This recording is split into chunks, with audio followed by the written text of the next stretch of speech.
안녕하세요. 한스TV입니다. 농사를 한 20년 정도 이상 지은 농부도 있고, 또 어제 바로 귀농해서 초보 같은 농민들도 있다. 그동안 제가 많은 분들한테 상담 전화를 받고 상담을 하면서 느끼는 건데, 생각보다 많은 내용들을 아시는 것 같기도 한데, 또 상당 부분에서 잘못 알고 계신 분들도 상당히 많았습니다. 그래서 우리가 알다시피 농민 교육도 많고, 또 유튜브에도 많은 교육 영상이 올라오고 있습니다. 하지만 상당히 좋은 내용임에도 불구하고 그 내용들이 너무 어렵게 표현되어 있거나 또는 현장에서 사용하기에 적합하지 않은 또는 일부는 잘못된 그런 내용들도 좀 많이 있는 것이 현실입니다. 하지만 농업이라는 범위가 워낙 넓다 보니까 모든 것을 다 전문가 수준으로 알고 있는 사람은 거의 없습니다.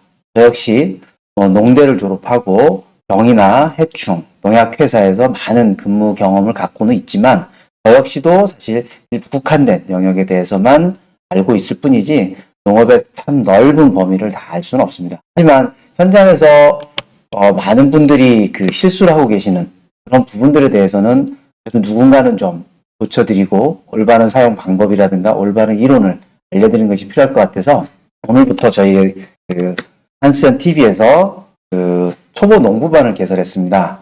물론 오랜 경험으로 초보가 아니라고 생각하시는 분들도 많이 계실 거고 또는 당장 어제 귀농해서 정말 아무것도 모른다 이런 분들도 계실 수 있습니다.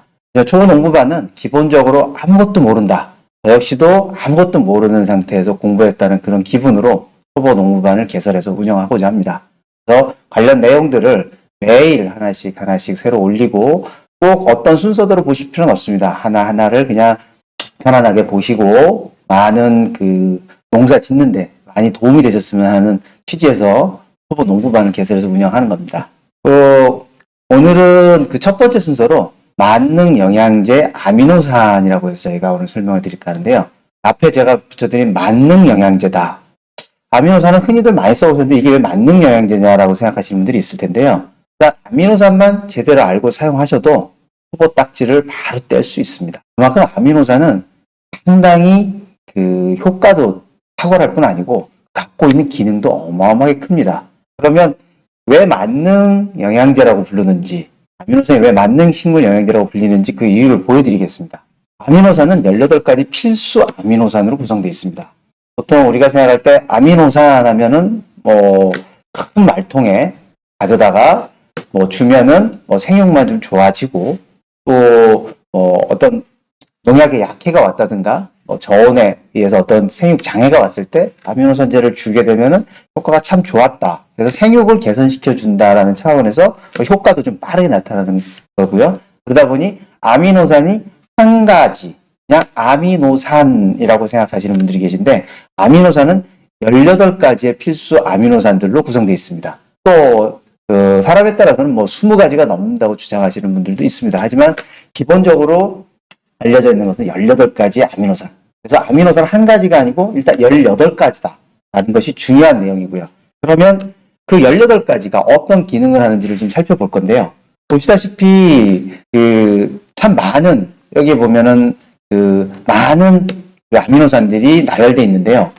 익숙하지 않으신 이름들이라서 보시는 분에 따라서 이게 뭔가 싶은 그런 분들도 계실 겁니다. 하지만 하나하나 좀 보면 제가 말씀드릴 건데요. 일단 뿌리 발달과 관련해서 보시는 바와 같이 알기닌이나 메티오닌이라는 성분이 여기 있습니다. 그래서 알기닌, 메티오닌 이런 성분들은 뿌리를 발달시킬 때 관여하는 아미노산이다 라고 알려져 있습니다.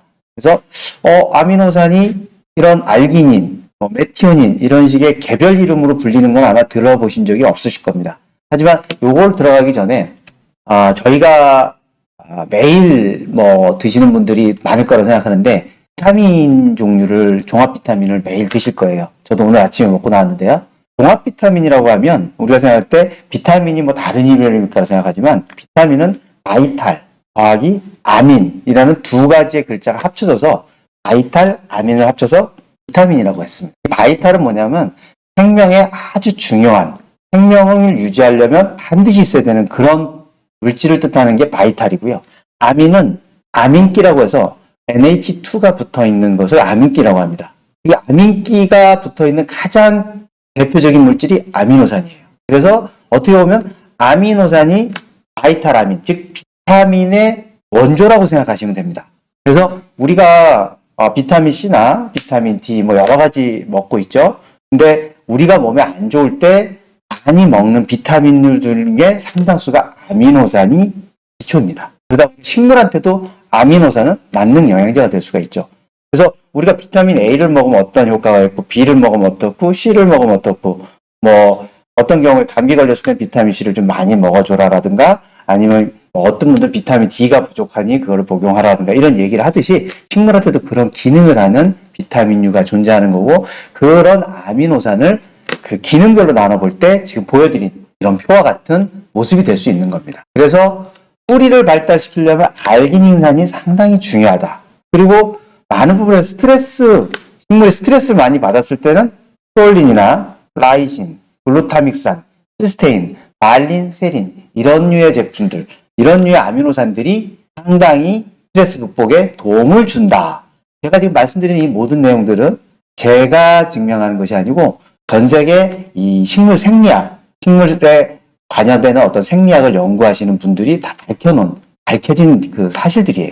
질소 저장과 관련해서는 글루타믹산이라든가 알기닌 또는 프롤린, 글루타민 뭐 등등등등 이런 제품들이 질소 저장이 뭔지 아시죠?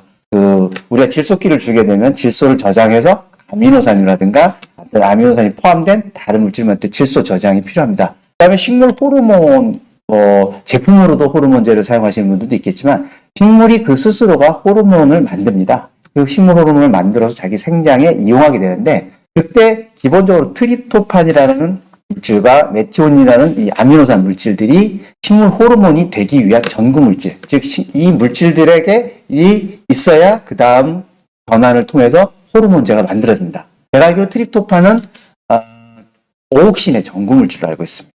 많은 분들이 이제 그 과실이 맺히게 되면 아로마, 향기죠. 그 다음에 풍미, 맛이죠. 그 다음에 색깔 이런 것들이 잘 어우러져야 품질 좋은 과가 만들어지겠죠. 거기에 관여하는 물질들이 알라닌, 발린, 루신, 아이소루신, 그 다음에 글리신, 프롤린, 그 다음에 페닐알라닌 이런 아미노산들이 이런 냄새 또는 향기, 맛, 색깔을 나타내는데 중요한 아미노산입니다. 그리고 많은 분들 관심 있는 꽃가루, 꽃이 많이 피고 꽃가루가 많이 만들어지면서 발화가 잘 되고 그다음에 수정이 잘 이루어지길 원하시잖아요. 거기에 많이 관여하는 물질이 프롤린이나 글루타믹산입니다. 그 다음에 어떤 종자는 심었을 때 발화가 잘 될 수도 있고 어떤 것들 발화율이 떨어질 수도 있겠죠. 근데 식물 안에 프롤린 성분이 많으면 종자 발화율도 좋아진다. 제가 지금 말씀드리는 게 하나하나 보면 이런 생각 하실 거예요.